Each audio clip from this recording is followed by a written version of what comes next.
things, make sure you're holding on to all your items that you would like to keep, because the reserve does not allow us to stop for any dropped items. All right, well, it looks like that warden is about ready to give us the all clear. So let's go ahead and start heading into the Little Ituri Forest. Now, the Little Ituri Forest, the animals in here do rely on their natural colors and markings to camouflage themselves against their predators. So they might be playing hide and go seek with us, but we will try to spot them out. Now, take a close look to the right-hand side at the very back near the fence, and you'll be able to spot out the okapi. Now, it is dark brown with zebra-striped legs, and although it does look like it would be a relative of the zebra, the okapi is actually a relative of the giraffe. He is very right on the edge back there.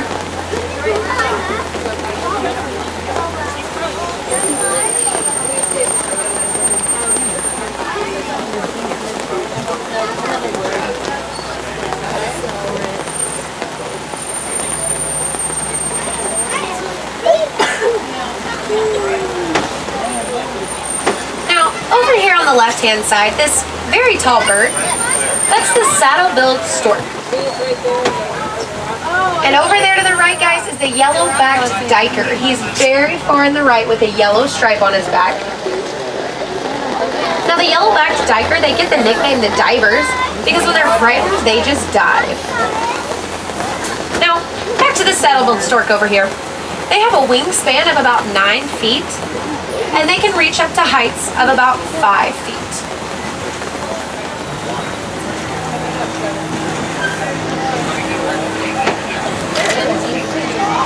Now, if you look at the yellow part of his bill, it kind of resembles a saddle, and that's how they got their name, the saddle-billed stork.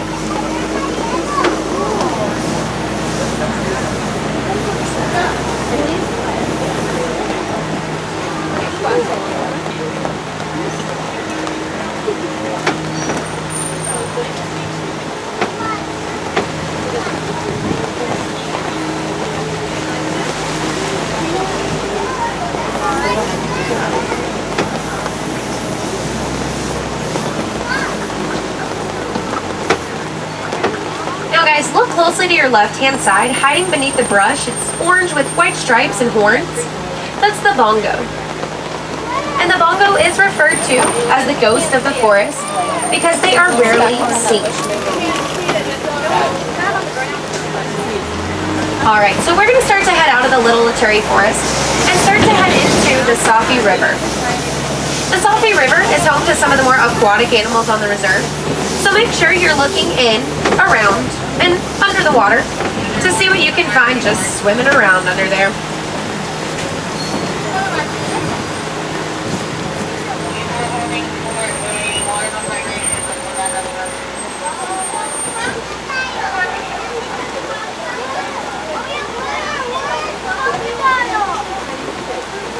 Hi guys, do just remember to stay seated for me for the whole time. I know visibility can be limited at times, but to the right-hand side at the very back, walking around, is the hippo. Now, don't worry if you didn't get a good look at that hippo. Hopefully we'll be able to pull up here and check out something to the left-hand side.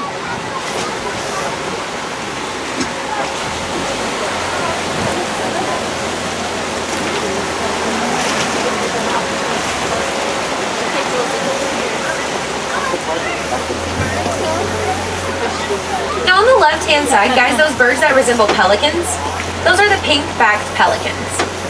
And the pink-backed pelicans get their name from the colors that they take during mating season, which is, no surprise, pink.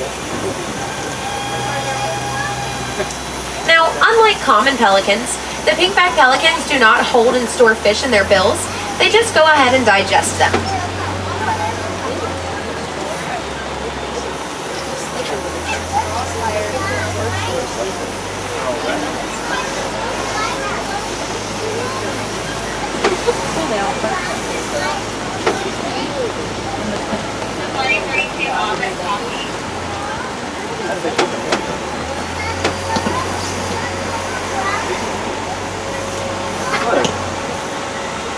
Now over here on the left, guys, is another hippo.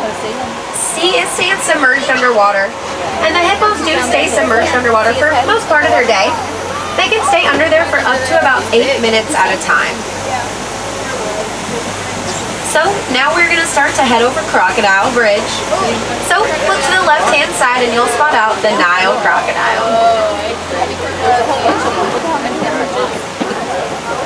The Nile Crocodile, on average, can grow to be about 16 feet in length and can weigh up to 500 pounds.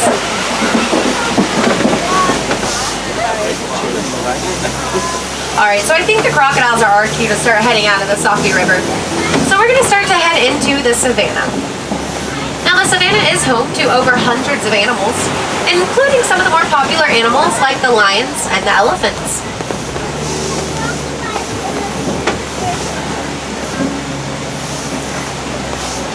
Now, right ahead of us, and it will be to the right-hand side, you might be wondering, why does that tree look like it's upside down? But it's right side up, no worries. That's called the baobab tree. The baobab tree can survive long periods of drought by storing water in its trunk and by going leafless for up to about 9 months out of the year.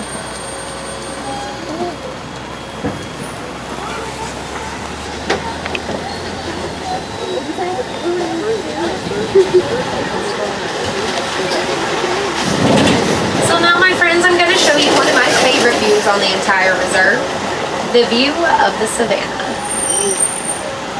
Now, like I said earlier, the savannah is home to over hundreds of animals, and they do all like to work together to create a perfectly balanced ecosystem for each other.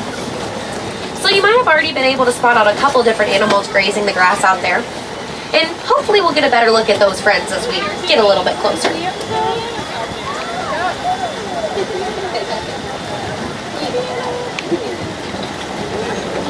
Now on the right-hand side, the animal that kind of resembles a bull with large U-shaped horns, that's the Ancholy Cattle.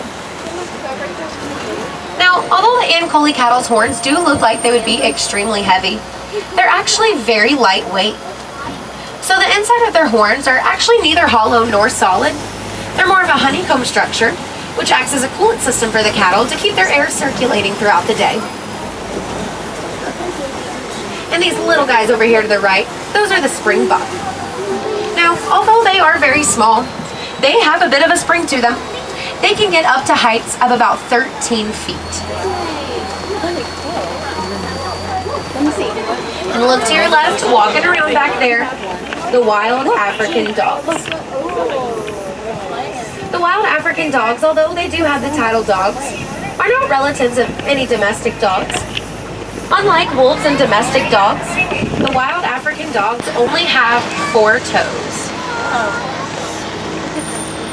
The wild African dogs do also get the nickname the painted dogs because, as you can see, their spots look like they've just been painted on.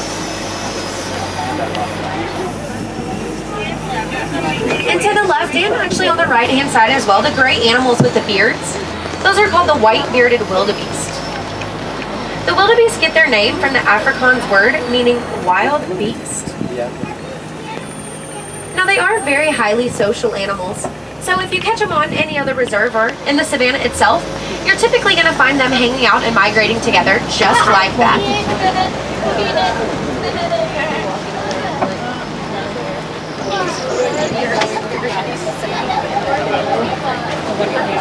Now right up ahead of us, guys, the tan animals with the horns, those are the Patterson's eland.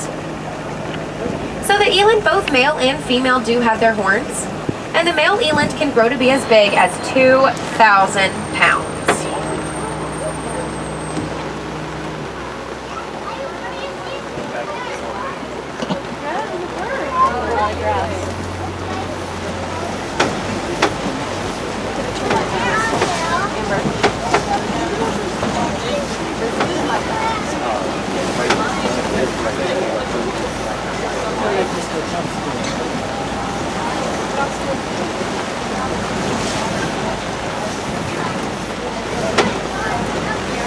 Another look at those Ancholy cattle over there, and there are a couple more out there as well. And also a couple more Springbok.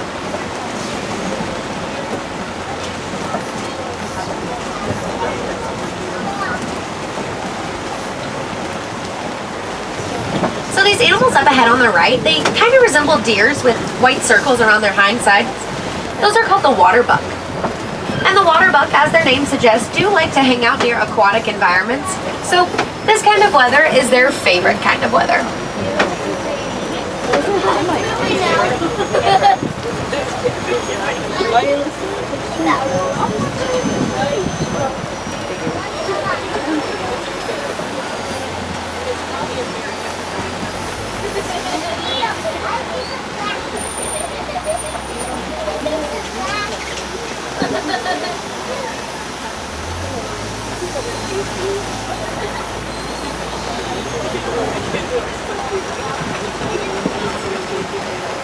Oh, and I spot a very tall animal up ahead.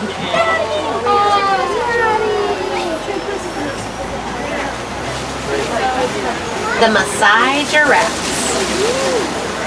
And this one's checking you guys out. Now the giraffes can grow to be about 18 to 20 feet tall. And although that is very tall and they do have extremely long necks, they actually have the same amount of neck vertebrae that we do, which is 7. And now a group of giraffes is referred to as a tower because when they all get together, they pretty much tower over everyone else.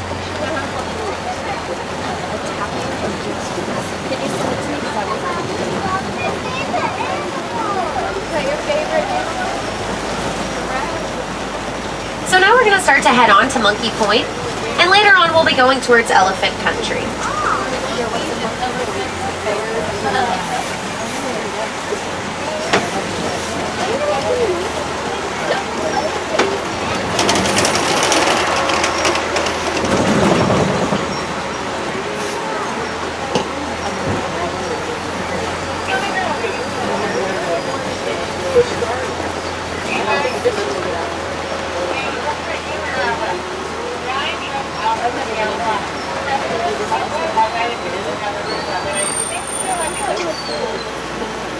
Alright, well, not much activity going on around here, but we'll start heading forward and see what else we can spot out up ahead.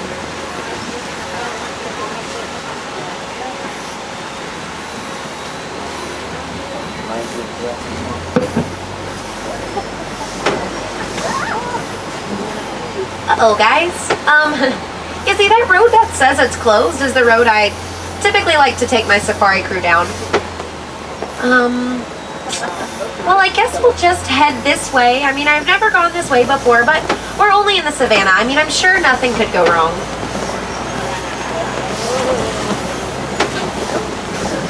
Just kidding. Oh, except for that. This bridge doesn't look too sturdy, guys. Oh, no. Well, I can't really put this thing in reverse, so I mean, we have to go over it. Oh, these noises don't sound good.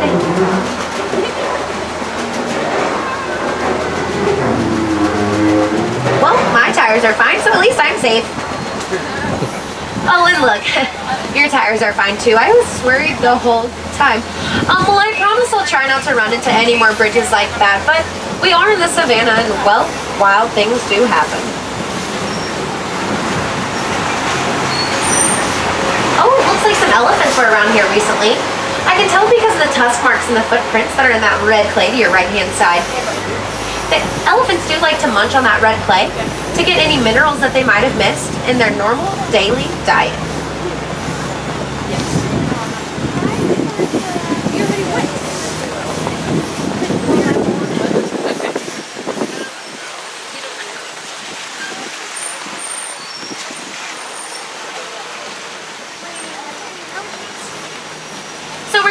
Closer to the Harambee Village. Why don't I check out to see if I can find any radio stations for you guys to listen to some music to?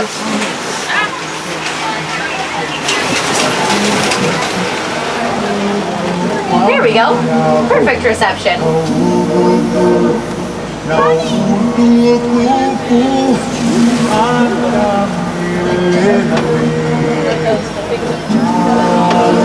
And on your left-hand side, friends, the elephants.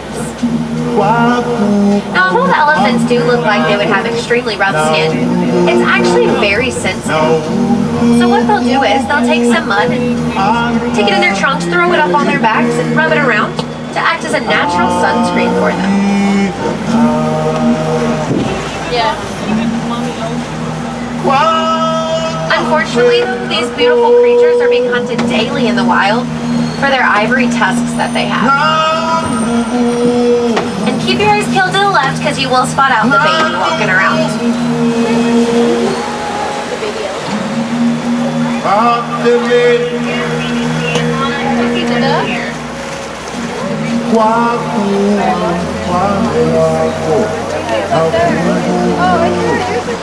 Now, on the left, the greater flamingos.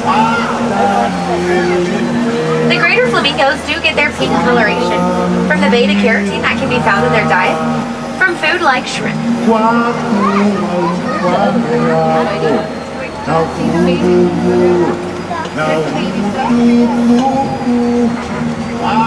Oh, and this is a beautiful view. The elephants and the flamingos. The only thing that would make it better was a safari truck.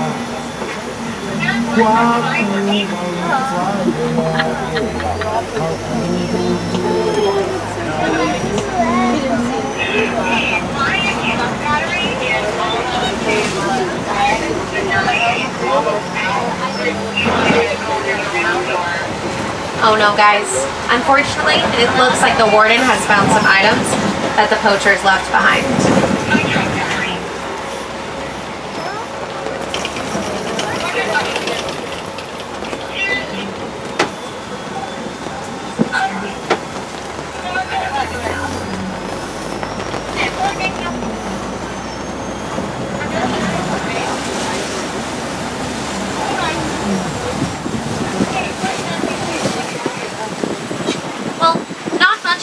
Going on around here, but no worries. We'll keep heading forward and see what other animals we can spot out.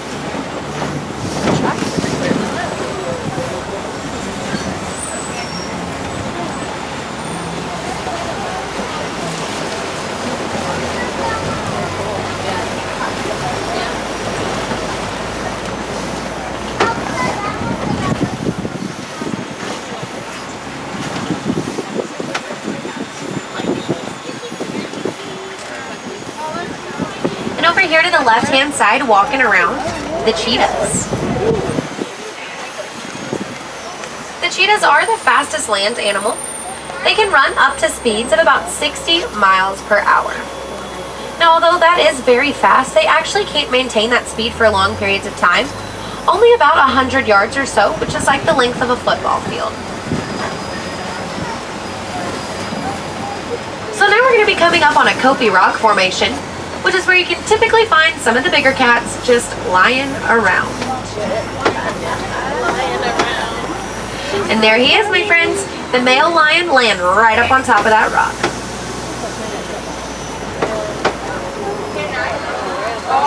Now he is doing what lions do best, which is a whole lot of nothing. The lions spend about 16 to 20 hours a day staying completely inactive. Looks like your dog.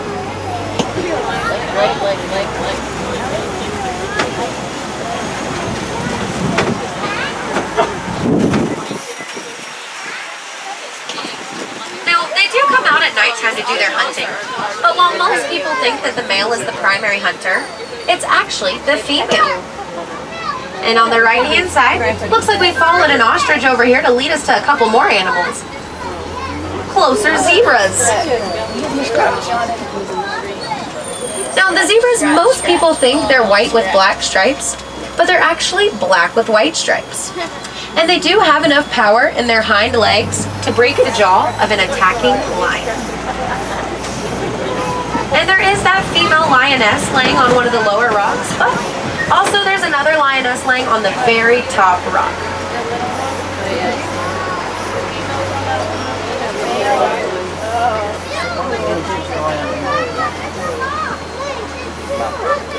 Oh, I got right there.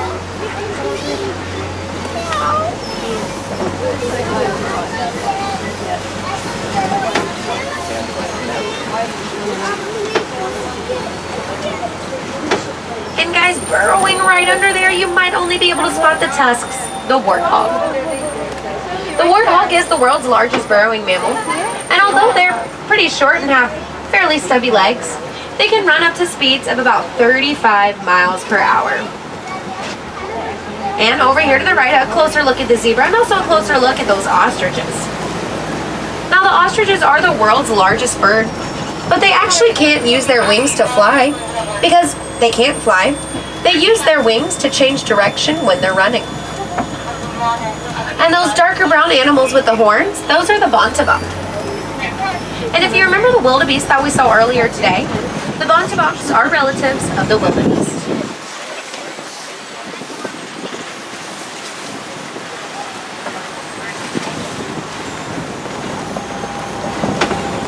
So now we're going to start to head into one of the newer parts of the reserve, the Magadi Glen. The glen is home to some of the more desert animals on the reserve, so we'll see if it was hot enough out for them today to make an appearance.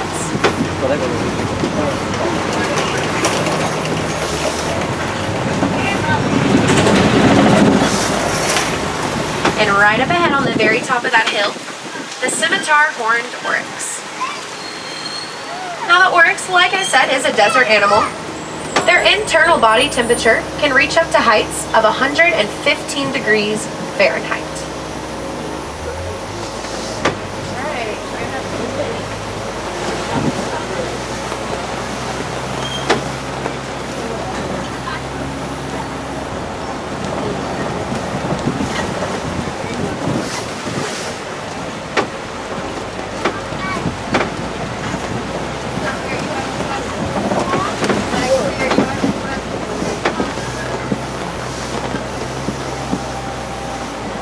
Well, unfortunately, guys, it does look like our time on the reserve is coming to an end. But this does not have to be the end of your interaction with those animals out there. There are more of us sitting inside of this truck right now than there are some of those animals left out in the wild. So it is very, very important that we all do what we can to reduce, reuse, recycle, and replenish to not only help better ourselves, but to help better the lives and possibly save the lives of those animals and save their natural habitats as well. Now the name of our reserve is the Harambe Wildlife Reserve, and the word Harambe means come together. So let's all come together, friends, and do our part, no matter how small, because every small thing helps, it counts, and it will make a difference.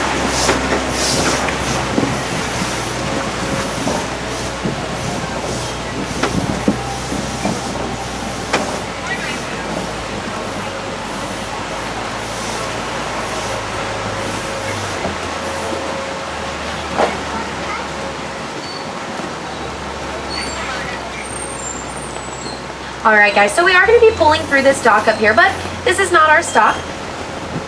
So just keep all your hands and your arms in for me while we pull through. We will be taking you guys back right to where we picked you up. Jumbo Warden.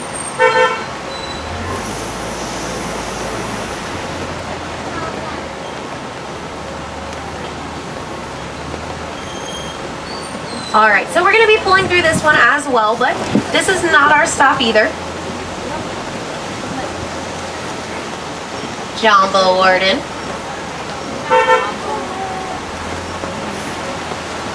Alright, we are just going to hang tight right up here. We're going to wait for that warden to give us the all clear to head back to the place that we dropped you all off at, or picked you up rather, excuse me.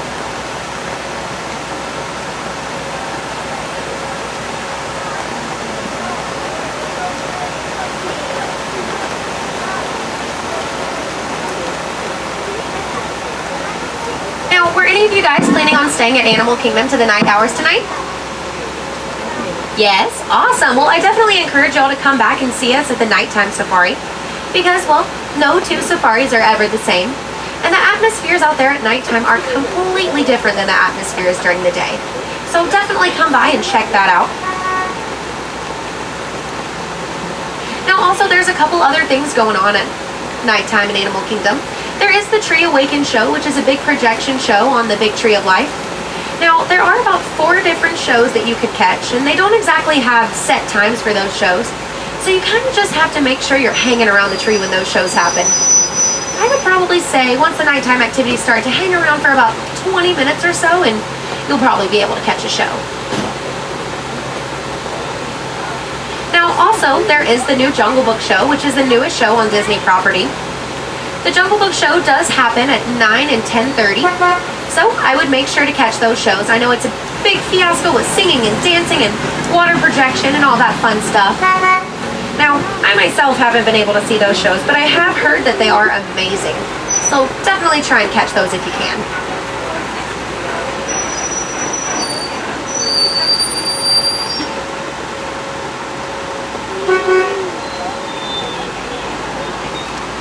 So right now is a perfect time, guys. If you have any questions about any of the animals at any point in time, just let me know and I'll do my best to answer those questions as best as I can.